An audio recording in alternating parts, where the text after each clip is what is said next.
Uzņēmums Jauda jau tika dibināts 1961. gadā, kā uzņēmums, kuram vajadzēja ražot izstrādājumus, kas bija nepieciešami lauksaimniecības elektrifikācijai. Uzņēmums veiksmīgi strādāja līdz 91. gadam, kad Latvija jau bija iegūsi neatkarību. Arī uzņēmums pārveidojās par akciju sabiedrību un strādāja līdz pat šai dienai. Šī akciju sabiedrība ir privāta, slēgta.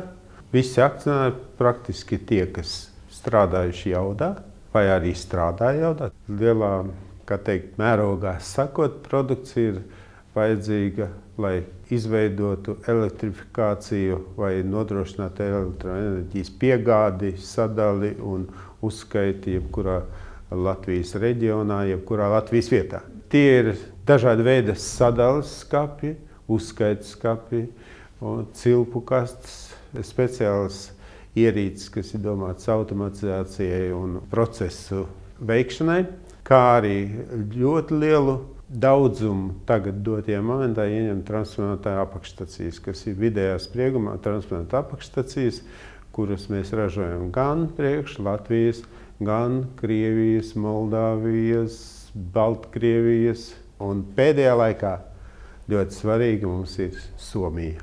Latvijā ir objekti visās vietās, kur jūs varat tikai vienu iedomāties. Gan Ventspils osta, gan Rīgas brīvosta, gan lidosta, gan Krievsala.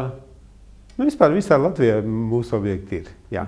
Jo visur, kur vajadzīga elektroenerģijas piegāde, vienmēr ir vajadzīga kaut kāda apakšstacija, transformatoru, pēc tam dažādi sadales punkti un tā tālāk. Tur mēs visur esam klāt. Pa jaunākiem projektiem vairāk vai mazāk mēs varam runāt par transformatoru apakšstacijām. Šie izstrādājumi katru dienu viņi atjaunojas, viņi nav viens otram līdzīgi. Runāt tieši par kaut kādu konkrētu noteiktu produktu, kas ir pilnīgi jauns Jaudā, tas ir diezgan pagrūti, jo katru dienu kaut kas notiek pa jaunām. Un viens projekts nekad nav līdzīgs iepriekšējiem, kas ir bijis. Ja tā godīgi saka, Latvijas tirgus nav lielākais tirgus.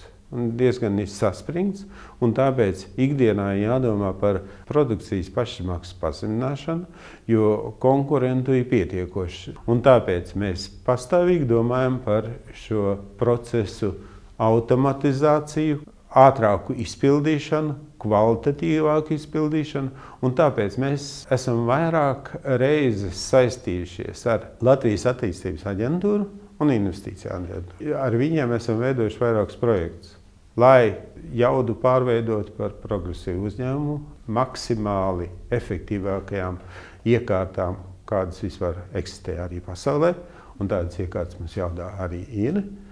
Un tagad dotajā momentā arī notiek viens projekts, kur mēs atkal jau esošās iekārtas, kas labi strādā, vēl nomainīsim pret jaunākām, lai mēs būtu tiešām kaut kur solīti pa priekšu pārējiem. Mēs esam ļoti, ļoti fleksibli, varam izstrādājumu izgatavot un veidot ļoti ātri. Salīdzinot, teiksim, ar padomi laiku, ja tur vajadzēja kaut kādu jaunu izstrādājumu ieviest, tas bija apmēram pusgadu vai gadu. Tagad tas ir dažas dienas tikai. Un tāpēc man liekas, ka mēs vietējiem pircējiem vai pasūtītājiem esam ļoti labi. Es tā domāju. Lai viņi arī tā domā.